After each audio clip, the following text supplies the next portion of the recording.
Sri M. Sri Bharath. Sri Bharath, please.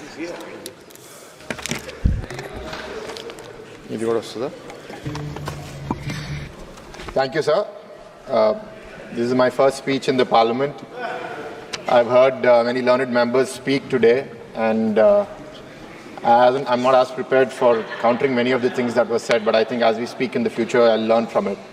But I think the takeaway is that politics are different, times change, and when we point fingers at someone, there's 4 fingers pointing back at us. And I think I'll speak about those as we proceed into the future. I'd like to start off by thanking the Honorable Prime Minister and the Finance Minister for their visionary budget, which exemplifies the government's unwavering commitment to Viksit Bharat and the goal of making India a $30 trillion economy by 2047, and also making it the 3rd largest economy by 2027. There were things that were said by members of the opposition. I'd like to highlight some of them. That the government today is not a stable government. I'd like to remind everyone that when UPA 2 came into power in 2009, the UPA didn't get the magic numbers. They were under 273, and they had to take external support of other parties to form the government. Compared to the times then and parties over here that were part of that alliance, we are much stronger now than they were then.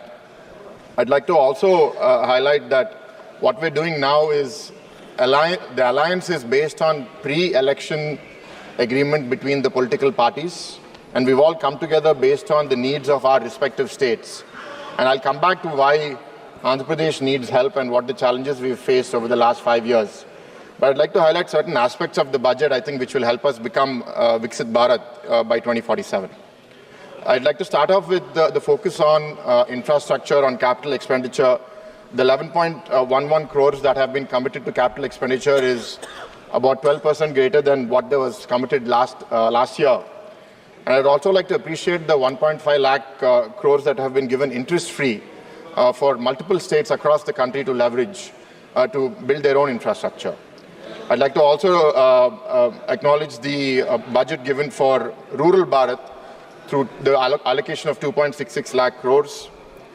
I'd like to, in particular, appreciate the government for recognizing the challenges of the MSME sector by basically providing end-to-end support, from the new credit assessment for giving about 100 crores of loan without collateral, from giving support to stressed MSMEs during their times of difficulty, to giving them access to funds. I think the MSMEs are the backbone of the country, because across rural and urban areas, there's millions of MSMEs across the country that need that help.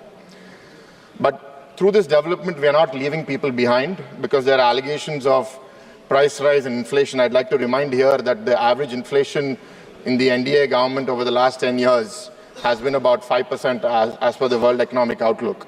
But during the UPA regime of 4 to 14, the inflation was 7.5%. So there's a 2.5% average lower number of inflation in the last 10 years compared to the UPA regime from 4 to 14. So whatever complaints that the opposition has about price rise, I think they're pointing a lot more fingers at themselves. I think the commitment of the government to give budget support to 1 crore families for building housing, both in urban and rural areas, is much appreciated, and we look forward to getting that benefit in Andhra Pradesh also. I think the continued welfare support through the Pradhan Mantri Garib Kalyan Anna Yojana to 80 crore people, and continuing that for 5 more years, we appreciate that. And I'd like to specifically mention the water management that the city of Visakhapatnam that I represent is covered in that. Having toured the entire parliament during the campaign, and also having contested in 2019, this is an acute shortage and acute challenge that we face in our city with sewage and solid waste treatment issues. I'd like to also highlight the solar plan of providing about 1 crore houses with solar rooftops and about 300 units of electricity free. So I think through this, the government is providing development and providing support to not only the wealthy, but also to the poor and to people all around the country. And I hope that as the country keeps moving forward, we support many others. We've given a basic standard of living through these various initiatives. We've focused on infrastructure, we've focused on economic growth. But then the question is about equity. How are we giving opportunity to different people around the country? There are different things that the budget has spoken about. One which was very interesting was about being able to provide internship opportunities to 1 crore youth across the country, to start with in the 500 top companies, but I hope that it gets spread to other companies. And the budget outlay in terms of giving a one-time joining of 6,000 rupees and a monthly benefit of about 5,000 rupees. I'd like to appreciate the intention to set up 1,000 ITIs in the hub and spoke model across the country and to train 20 lakh youth in skilling. I think it's a much needed initiative. Being a person who is in higher education myself, I'd like to in particular appreciate the intention to give loan support of about 10 lakh rupees to every student who wants to pursue higher education in domestic institutions, and also giving 3% subvention on interest. Because I did my undergrad in the US, I lead a university in India today with about 30,000 students. I've seen over the last 2 decades that increasingly the number of assets that one holds is going down, and most people have to take debt to educate their children. And today, I don't want India to go into a place where the United States is right now, which is rising debt trap in the student community. And I think if you see the major expenditure that any household incurs is on education and on healthcare. So this important scheme coming in the higher education is much appreciated. And I also would like to briefly mention some initiatives in the Atmanirbhar Bharat intentionality, which is about making ourselves self-sufficient on the semiconductors and the entire technology sector because of the challenges we've seen in the pandemic and in general in the global uncertainty. I think all of the production-linked incentives we've given in the technology, IT, automobiles are all very necessary to also provide opportunities for Indian citizens for pursuing manufacturing in India. As we do all this, I think there's two potentially disruptive forces that we have to watch out for. And I'm happy to see that certain initiatives in those areas have been announced. The first disruptive force that could really change the way we live is climate change, sustainability. Because while we may be ignorant to the incremental damage to the environment, we're all seeing the way cyclones and hurricanes and storms and earthquakes are happening around the world. So investments into that areas like bringing clean energy, doubling the budget from 10,000 crores to close to 20,000 crores on new and renewable energy, almost increasing the nuclear power investments by 400% from about 500 to 2,000 crores, and increasing the solar grid capacity. And looking at the overall renewable energy capacity, in 2014 we were 76 gigawatts. Now we have come to close to 200 gigawatts. So the government is delivering on its stated intention, and I think it will keep doing so over the next 5 years. I'd like to also specifically mention, while it's a small investment into the space, the VC fund that has been set up for 1,000 crores, I think is very important because as we exhaust our natural resources and as we look at beyond the Earth, I think investing into space startups and potentially living on other planets down the line will not be an impossibility, and it will be a possibility, and I'm glad that India is joining that. So having seen this, I'd like to also highlight the second potentially disruptive and also potentially very dangerous thing if we don't manage it well is artificial intelligence. The Government of India approved the India AI mission in March 2024 with a budget outlay of about 10,000 crores over the next 5 years.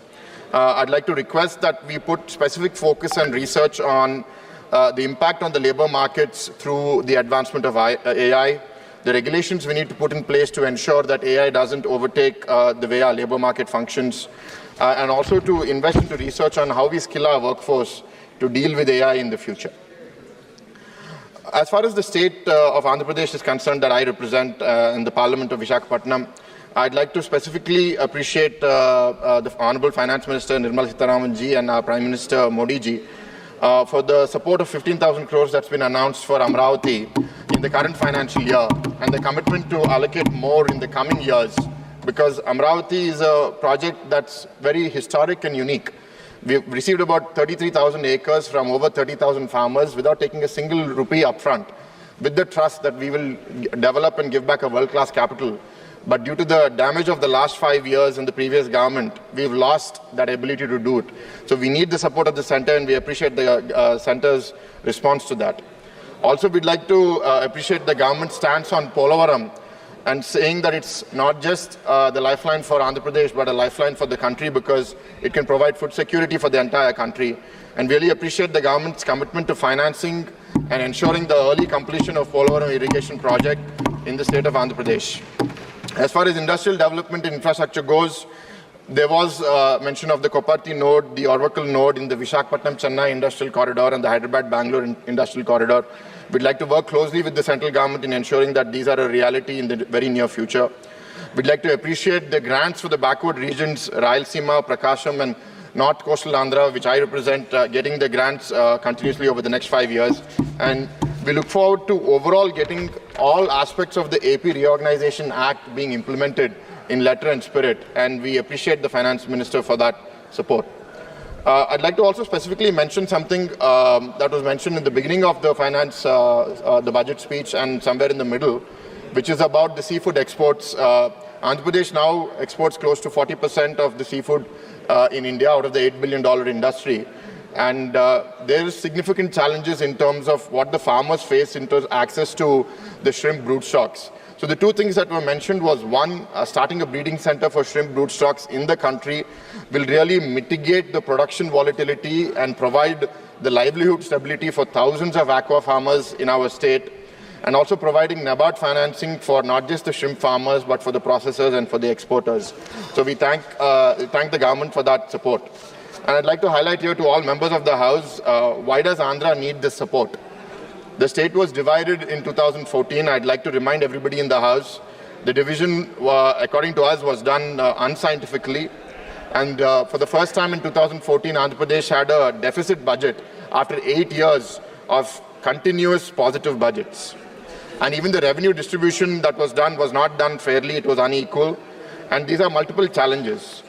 After the NDA government came to power in 2014 and our leader, Mr. Chandrababu was the Chief Minister, we systematically worked on developing the economy. We competed with Telangana in the development of our per capita income. And on multiple metrics, we were doing well. Our agriculture grew, our economy grew at a faster rate than the country. But in 19, when we lost the elections, the damage that has been done to the state in the last 5 years, to some eyes, feels that we've gone back by 15, 20 years. For a state that historically has received only about 40, 45 paisa for every rupee it gives to the center, we're in a very unique position today where we need to depend on the center to be able to run our state. And that's the particular reason why we even went to elections together with the BJP, with the Jan Sena, with Modi ji and with Pawan Kalyan ji for the good of the state. What are the challenges we faced? Amravati was not just not developed, it was systematically tried to be killed and destroyed. We've seen the farmers in Andhra Pradesh protest for over 1,200 days, close to 1,500 days, protesting against the earlier dictatorial regime in Andhra Pradesh. The progress of Polavaram, well, it achieved about 72% by the end of 2019 government. In the last 5 years, I'm very sad to say that it's only progressed about 3%. And under the claims of saving money or reverse tendering, they've damaged so many aspects of the Polavaram that now we have an international committee coming and checking it out and seeing what damage has been done and how we can repair it for the future. I'm also very sad that Andhra Pradesh, that was thriving, had the highest unemployment rate among graduate youth in India at about 24% in the year 2022-23. We seek to really reverse that. And overall, we still haven't released our white note on finances for the state. I think we will do that shortly, maybe today or tomorrow. But the state's debt is estimated to have reached about 13 lakh crores in many forms. Debt on the state, debt through corporations, many of which we don't know, debt through liabilities that have to be paid, debt through incentives that have to be paid. When we club all of this together, it's about 13.5 lakh crores. When we left office in 2019, the state debt was about 3 lakh crores, 3.5 lakh crores. In a period of 5 years, we've seen the debt go up by 10 lakh crores, and that's really crippled us in our ability to invest into our own future. And the off-products of that are many other failures. One such thing I'd like to highlight is the failure in the way that we've managed our power sector and leading to a loss of over 1.2 lakh crores in the power sector alone.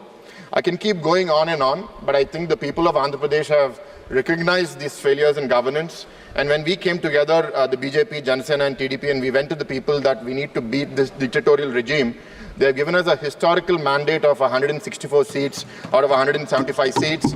We've won 21 seats in the NDA. I'd like to remind members of the opposition that we've gone together. It's not that BJP has 3 MPs in Andhra Pradesh, but the NDA has 21 MPs in Andhra Pradesh, and that is a very strong part of the government today. We'd like to continue to seek central support over the next few years because we'd like Andhra to come back onto its feet. As was said before, strong states make for strong countries, and competitive federalism is very good for all states to compete in a very positive manner. So we would like to continue to do that, but we seek that help in the short term so that Andhra can get back onto its feet. We're very confident that under visionary leadership of our leader Chandrababu Naidu ji, we had difficulties in 1995 when we came into power, when he became Chief Minister. We had difficulties in 2014 when we came into power, but we've never seen difficulties like this, what we have now in 2024. In fact, just yesterday, our Chief Minister speaking in the House, the Legislative Assembly, was saying that I can't even announce the budget of the state because that's how bad things are. I need 2 months' time to study how bad things are before I can even announce a budget for the state. So we're very sad as members of parliament representing our state to see a prospering state in this condition. But regardless, innovation is going about unabated.